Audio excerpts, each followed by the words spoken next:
right, greetings and welcome back to Fishroom Fish Tour Part 2. Been putting off the second part of the Fishroom Tour for quite some time now for no particular reason other than being a lazy fish keeper. So here we go, we're going to get started and get through the short remainder of the Fishroom Tour here so that I can then focus on talking about more exciting, newer tanks and plans for the fish room.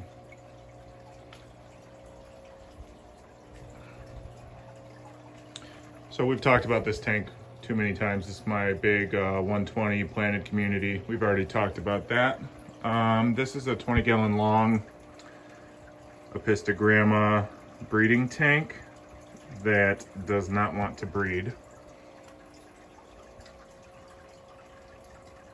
Like most of my aquariums, this is a planted tank and it currently has some algae problems, and that's okay. It looks like our friends don't want to make any appearances right now. You do see this pleco back here. That is an L75.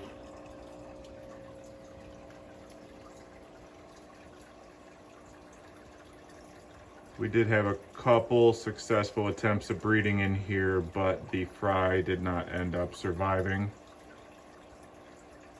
unfortunately. But they still make a cute couple.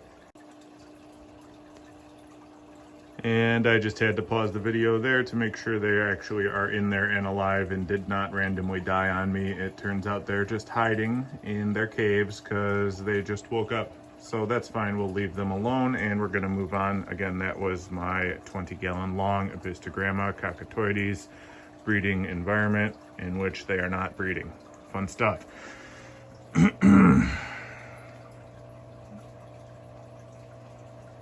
This is a 14-gallon tank. And that is the Rainbow Unicorn Princess. He knows he's a man, he doesn't care. He's still a princess.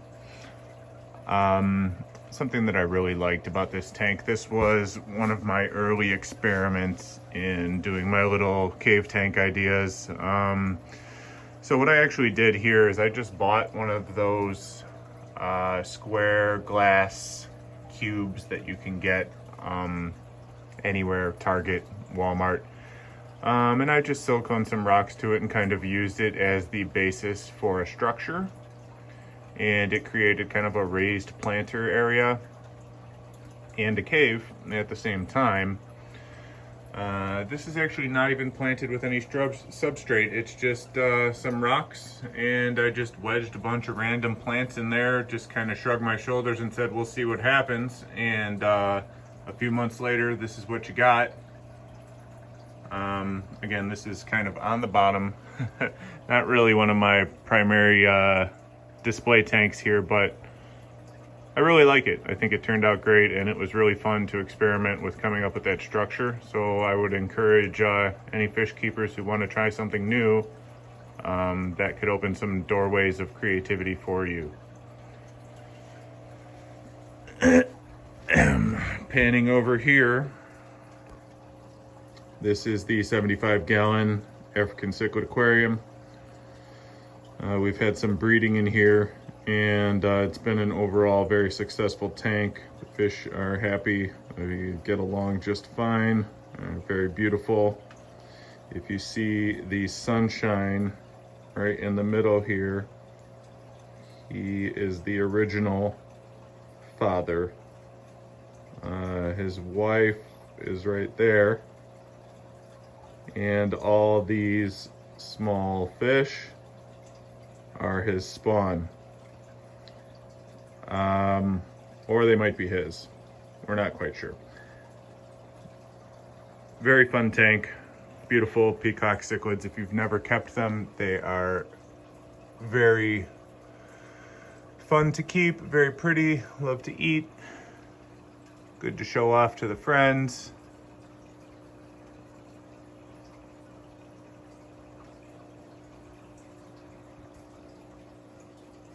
See, that's Shortcake, that's Carl, that's Tyson, that's Punchy, that's Birdie. I never named him. That's Casey right there, OG. Where's Julius? There's Julius. What's up, Julius? Love you, Julius.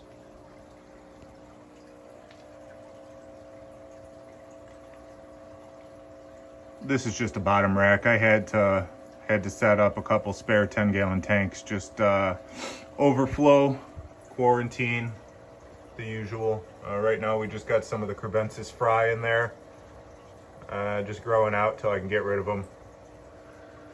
And in here, yeah, he's not gonna come out. There's a Synodontis petricola in there. I'm gonna keep him in there for a little bit until I move him to the new 55. The other bottom row here, I posted about it the other day. Again, that's just more crebensis in the left tank, and that's just a shrimp colony on the right. These are kind of temporary tanks, I would say. I don't think I'm gonna keep, I've currently got 3 tanks in the fish room full of crebensis spawn. I don't think that's my permanent plan. So these will probably be changing. That's a secret. That's the 55 that we're working on right now. That'll be the new exciting tank. Up here, this is I love this tank. Beautiful tank. Low boy, 30 gallon, 35 long, something like that. This is just where I keep all of my colony of Neolamprologus loopies.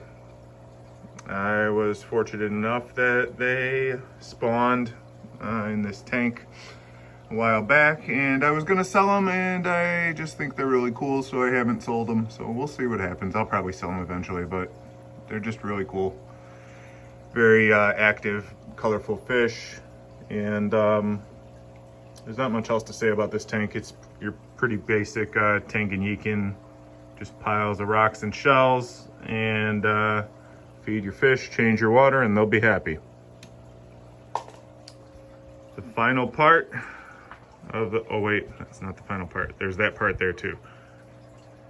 The cave tank is the final part. And I'm actually going to do a separate video on this because I have a lot to ramble on about with that. So I'm gonna go ahead and conclude the second part of the Fishroom Tour here. I hope you enjoyed it.